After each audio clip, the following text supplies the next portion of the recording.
Oi gente, tudo bem? Eu sou a Adriele e hoje eu vou contar pra vocês quem foi Tandy Girl, a garota tenda. Mas antes eu queria agradecer aos parceiros do canal, em principal ao Daniel do canal Paralelo Metafórico.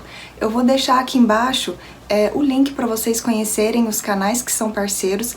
Entrem lá, conheçam o conteúdo, eu tenho certeza que vocês vão gostar. São todos canais com conteúdo relacionado a mistério, casos criminais, desaparecimento, casos sobrenaturais, tudo que tem a ver com o mistério. Passem lá nos canais que eu tenho certeza que vocês vão gostar. E agora vamos pro caso.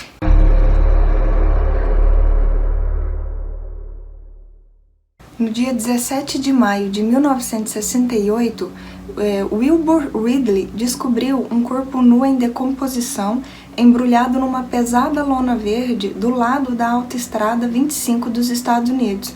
O material era parecido com o material que costumavam usar para fazer grandes tendas. A única prova no local era uma fralda de pano. Os policiais eles compararam algumas descrições com pessoas que tinham desaparecido na época, conseguiram resgatar algumas características para poderem fazer um retrato dessa pessoa, divulgaram, e mesmo assim, com todos os esforços ali no início da investigação, não foi possível identificar essa pessoa. Também não conseguiram ligar esse crime a nenhum suspeito. Sendo assim, o tempo foi passando e o caso acabou ficando frio. Sem novas pistas, esse corpo acabou sendo enterrado em 1971 no cemitério de Georgetown. Uma empresa local acabou doando a lápide e nessa lápide estava escrito Menina Tenda, encontrada 17 de maio de 1968 na Autoestrada dos Estados Unidos 25, morreu por volta de 26 de abril a 3 de maio de 1968. Idade, cerca de 16 a 19 anos, altura, cerca de 1,60, peso, entre 49 a 52 quilos e cabelos castanhos avermelhados. Do outro lado da lápide tinha uma imagem, que conseguiram resgatar com algumas características que ainda dava para identificar no corpo. E durante anos, essa lápide foi a única identificação dessa moça. Em abril de 1998, essa garota, a Tandy Girl, a garota tenda, ela acabou sendo identificada pelo gabinete de xerife do condado de Scott, como ela foi identificada sendo Barbara Ann Heckman Taylor. Uma pessoa que foi muito importante para a identificação da Tandy Girl foi o Todd Matthews. Ele tinha 27 anos, morava em Livingston, no Tennessee. No final da década de 80, ele havia se casado com a filha do Wilbur Ridley, que foi o moço que havia descoberto esse corpo, E isso havia perseguido ele a vida inteira. Então, quando ele passou a conhecer, o pai da sua esposa, o seu sogro, ele ouvia demais sobre essa história, sobre como ele havia descoberto o corpo naquele dia, E isso assombrava ele. O Todd, então, como ficou bastante interessado nessa história, ele acabou pesquisando na internet alguns sites onde tinha registros de pessoas desaparecidas ou não identificadas, para ver se ele conseguiria obter alguma informação e, quem sabe assim, descobrir de quem era aquele corpo. E em 1997, ele acabou criando o seu próprio website, denominado como A Moça da Tenda, porque ele não queria que esse caso caísse no esquecimento. Em 1998, o Todd acabou descobrindo algumas características da Bárbara, que teria sido divulgada em um site de pessoas desaparecidas pela família Heckman. Essa família tinha uma jovem parente casada que havia desaparecido em Lexington, Kentucky. Essa cidade ficava a cerca de 24 quilômetros de Georgetown. E essa parente, ela havia desaparecido em 1967, que seria poucos meses antes da Tandy Girl ter sido localizada. O Todd, ficou espantado com a semelhança entre a Bárbara e a Tandy Girl.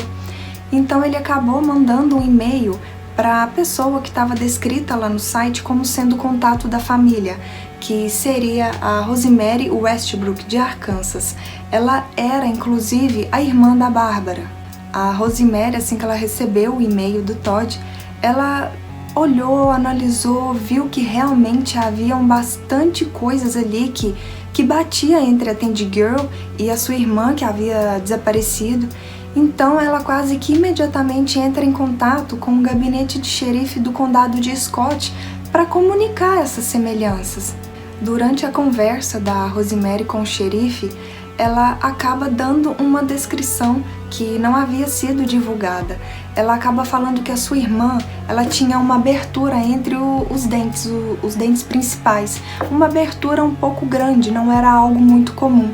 E o xerife, então, ele percebe que sim, aquela garota, né, aquela moça que haviam encontrado enrolado em um material de tenda, poderia sim ser a Bárbara, devido a essa descrição que a irmã, né, teria dado, mas não havia sido divulgada até então, porque como ela saberia, né, que esse corpo tinha os dentes dessa forma? A Bárbara, ela tinha nascido em Illinois, ela era casada e na época do seu desaparecimento ela tinha uma filha de 8 meses. A polícia então acabou providenciando a exumação do corpo para retirar o DNA e comparar com o DNA da família Heckman. No dia 26 de abril de 1998, o gabinete do xerife acaba divulgando então que haviam feito sim a confirmação daquele corpo, né, da Tandy Girl, conhecida até então dessa forma. E seria sim o corpo da Barbara Ann Heckman. O teste de DNA acabou sendo feito com 3 irmãs da Bárbara, para que realmente não houvesse margem de erro. A família da Bárbara acabou decidindo que ela deveria continuar aonde ela estava, né? Que era enterrada no cemitério de Georgetown. Apenas colocaram uma outra lápide com o seu nome de nascimento, o apelido, a data de nascimento, a data presumida da morte e a escrita mãe amorosa, avó e irmã. A família da Bárbara acabou excluindo o nome dela de casado da lápide. O seu falecido marido, o George R. Taylor, ele era o principal suspeito de ter cometido esse crime. Ele não havia apresentado queixa do desaparecimento da sua esposa e havia falado para a família dela, da Bárbara, que ela que havia deixado ele e a filha, que ela havia fugido com um outro homem. Ele acabou falecendo em outubro de 1987, deixando esse mistério para a cidade de Georgetown. Quem realmente teria cometido esse crime? Será que teria sido ele mesmo? Ele teria feito algo contra sua própria esposa e depois mentido friamente para a família? Após a identificação da Bárbara, o Todd ele foi cofundador da The Do Network, que é um grupo que mantém uma base de dados de uso público para compararem pessoas desaparecidas com pessoas não identificadas. Comentem aqui embaixo se vocês já tinham ouvido falar sobre esse caso, sobre a Tandy Girl, a garota tenda. Esse caso foi a sugestão de um inscrito. Se você também tem alguma sugestão de casos que não são tão comuns, não tem tantas informações assim hoje aqui na internet, deixem aqui embaixo que eu vou pesquisar e vou tentar trazer aqui para o canal. Não esqueçam de deixar seu like, de compartilhar, de se inscreverem no canal e até o próximo vídeo. Tchau!